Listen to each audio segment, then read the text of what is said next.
Chapter 3.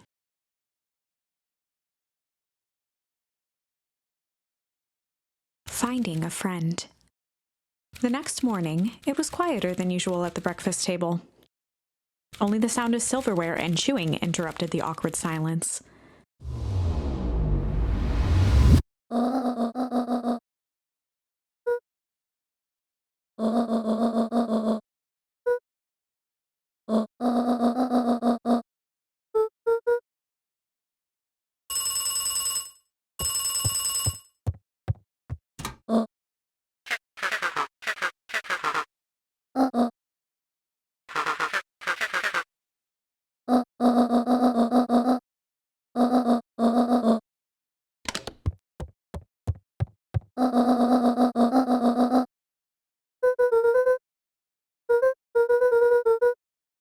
Gran's brow furrowed.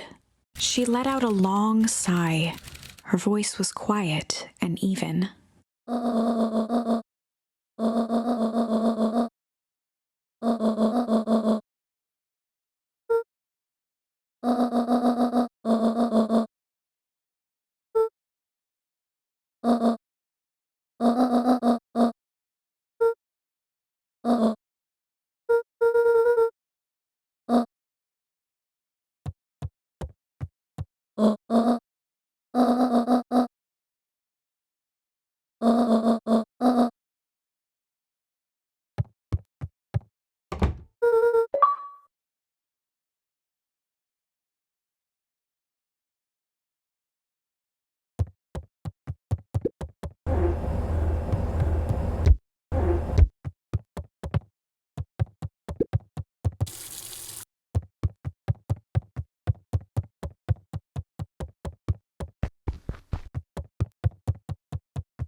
A faint electronic sound floated in the air.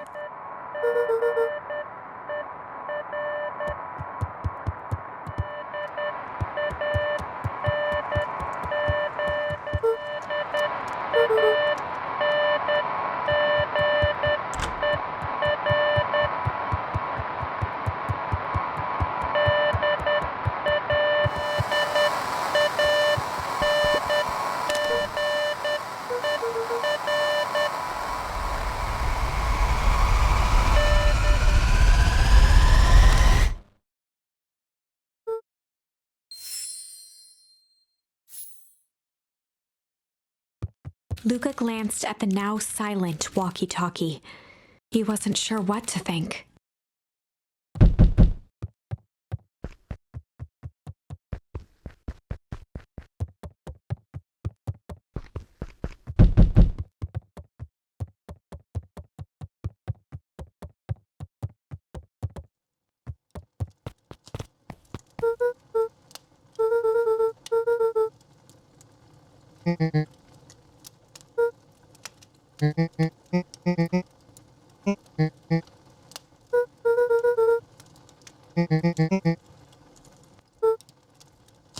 A pit formed in Luca's stomach.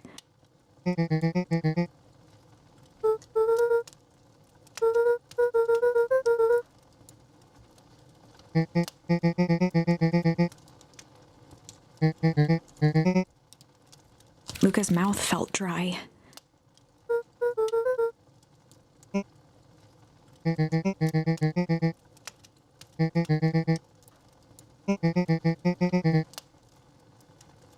Luca could feel his heart beating in his throat.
up from the clipboard excitedly.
We all know Beacon Pines is a great town.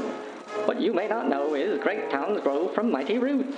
And that is why you cannot tell the story of Beacon Pines without telling the story of one Shopper Valentine. Young Shopper's keen intellect and strong moral fiber led to a grand vision. A vision of a community dedicated to a better tomorrow. In his own words, a better tomorrow is within our grasp, but it requires a singular mind to harness it. Lucky for us, he decided to grow that vision here, in Beacon Pines. And how does one grow a better tomorrow? With fertilizer, of course. Valentine's Fertilizer Company became the lifeblood of a town yearning for purpose.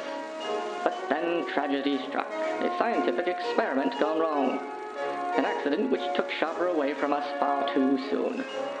To this day, we struggle to pick up the pieces.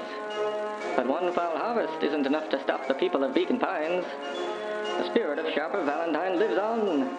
It lives in the hearts of everyone with a dream for a better tomorrow. Together, we will follow his example and grow a bountiful future. Paid for by the Valentine family and the Valentine Fertilizer Company Remembrance Fund.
Snippets and Ruminations of Patrick C. Montesquieu, one of the greatest acting minds of our time, by Patrick C. Montesquieu.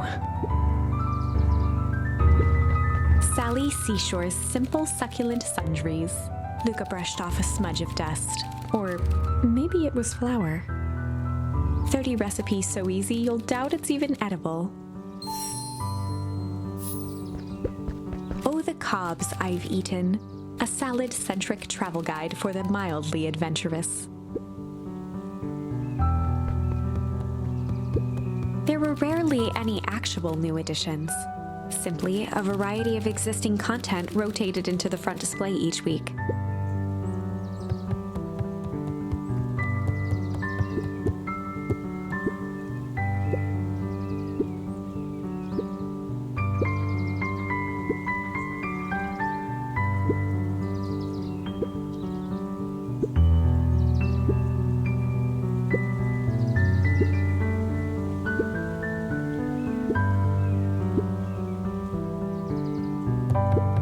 The bottom corner shelf was a dusty array of thick science books. Only one binding was clean enough to read: Cellular Biology and the Chemistry of Mitosis. Mycological Phosphorescence.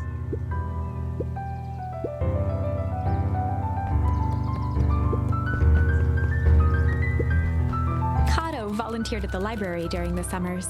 He wasn't very social, so he'd dedicate each summer to becoming an expert in a single subject, making him a reliable source of very particular knowledge. If you were to ask Kato something he didn't know, he'd escape into the dusty old bookshelves and return with just the right thing. Kato was lost in his reading. Luca crooked his neck to see the title, Introduction to Melitology.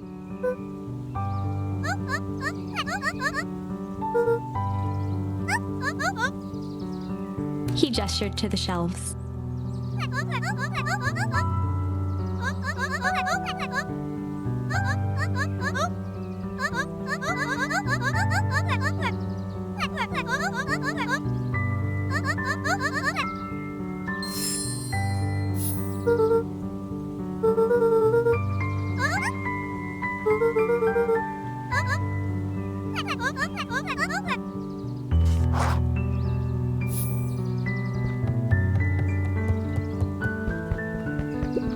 The entire top level of the library was devoted to comics, most of which were Hank Atomic and the myriad of lesser revered spin-offs.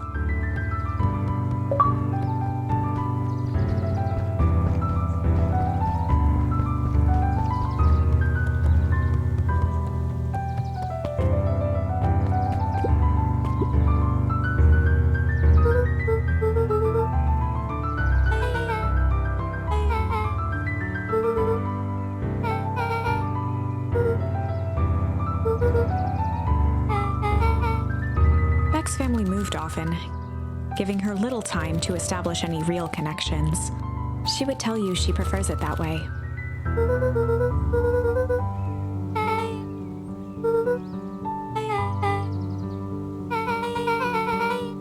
Luca shifted his feet uncomfortably.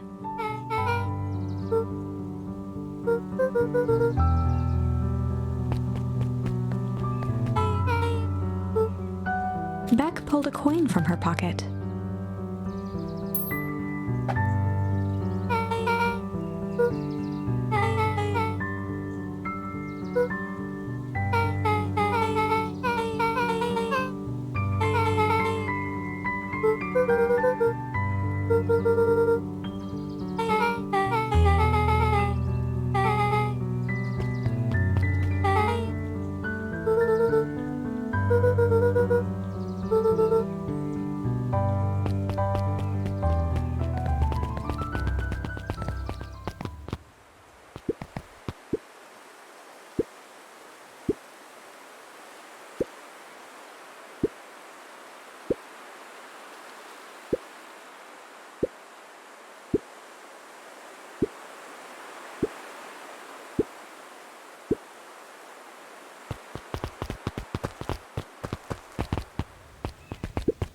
After the foul harvest destroyed their wealth and reputation, the Valentines shuttered off their estate from the rest of town. The Valentine Mansion loomed over every other building in town, both figuratively and literally.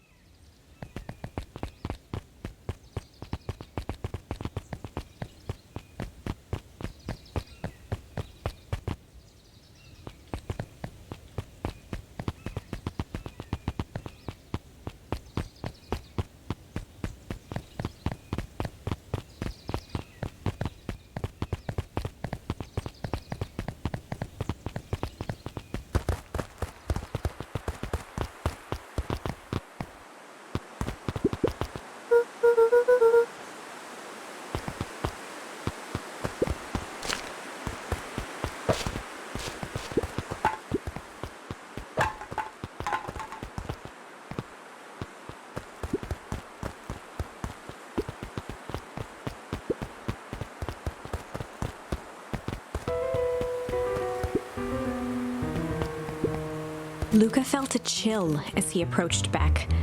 Her eyes were locked on the strange green liquid. The nearby grass was coated in a fine layer of frost.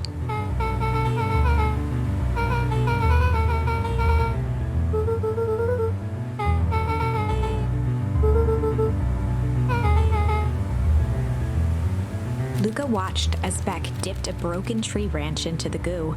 Beck's eyes widened as flowers grew from the dead wood. First small buds, which quickly bloomed into vibrant petals. As quickly as they had grown, the flowers began to shrivel and turn gray. Beck dropped the stick with a grunt of disgust.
Iggy took a step towards Luca, his sneer lit by the glowing puddle. Beck could see tears welling in Luca's eyes, his fists clenched. Some things about Beacon Pines were very different from the city, but a bully from a hayseed town is really no different from a city bully. Beck took a deep breath and thought.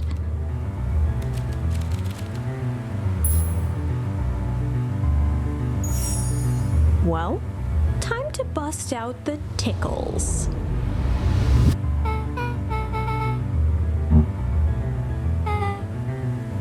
Beck lunged forward and began to tickle under Tish's arms.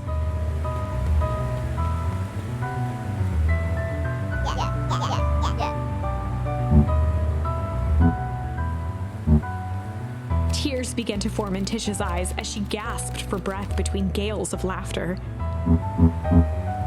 Beck redoubled her efforts until Tish finally had had enough.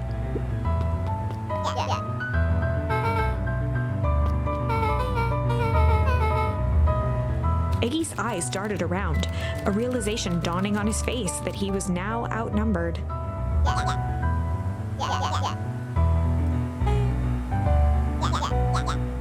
Iggy kicked at the puddle before making his escape.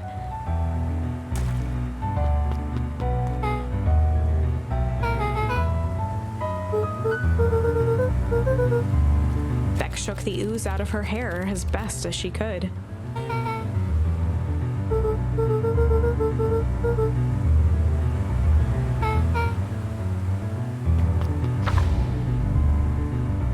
Chapter 4. The Best Policy. Luca paused for a moment, catching his breath.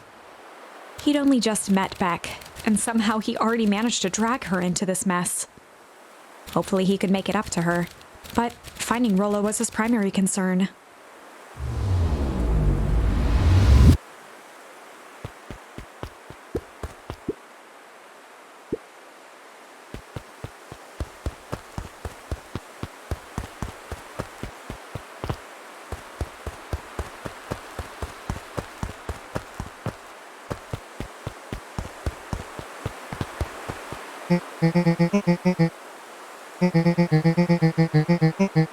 Roxy and Fitz looked drained.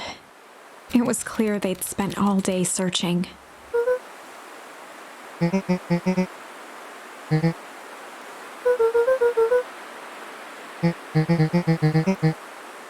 Roxy's temper could often be dismissed as the impatience of an older sibling, but this was the most intense Luca had ever seen her. Her eyes were wild and unfocused, looking straight through Luca. In a torrent of rambled words and tears, Luca broke down.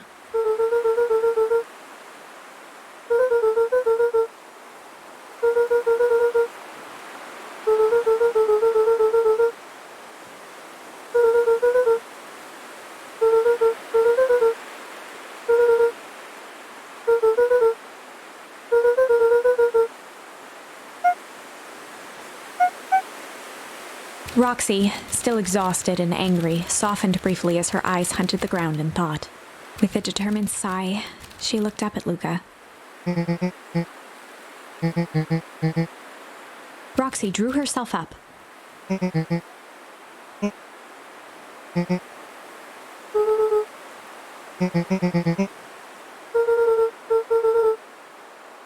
Roxy tried to think of the safest place to send Luca.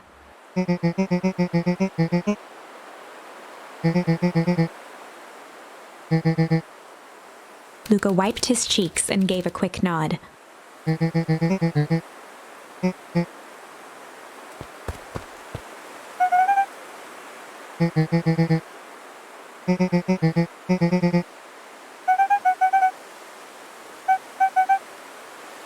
Looking into the puddle, Roxy rubbed her arms to warm up.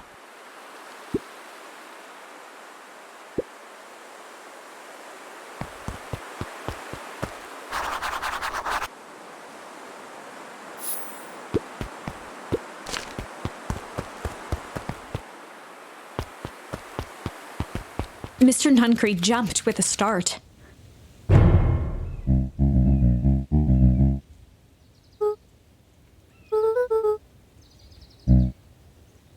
Luca motioned to the phone booth.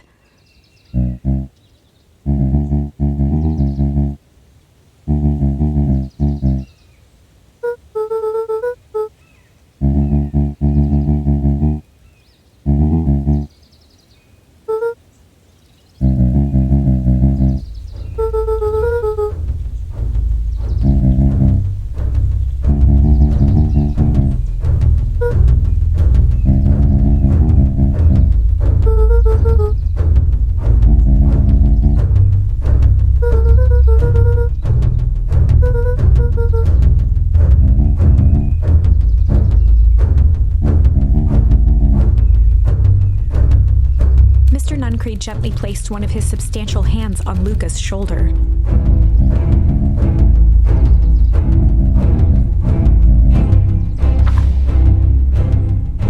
Luca peered up at Mr. Nuncreed. Kind eyes warmed a stern face.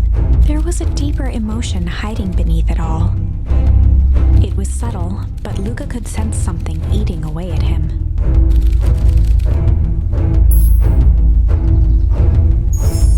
There was a shame lurking behind those eyes. A deep sadness. If Mr. Nuncreed was that worried about Rollo, maybe he could help.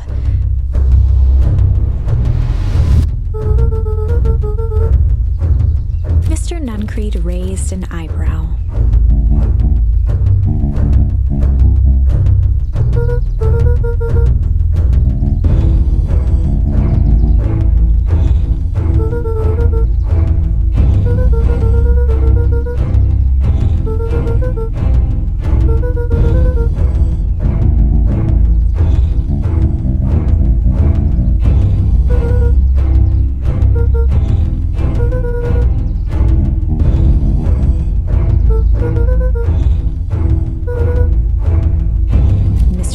Shoulders slumped.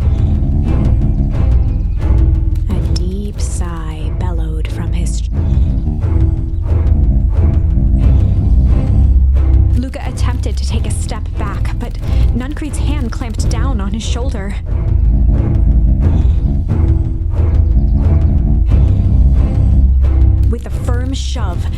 Nancreed manhandled Luca into the phone booth. The door latched shut with a mechanical hiss.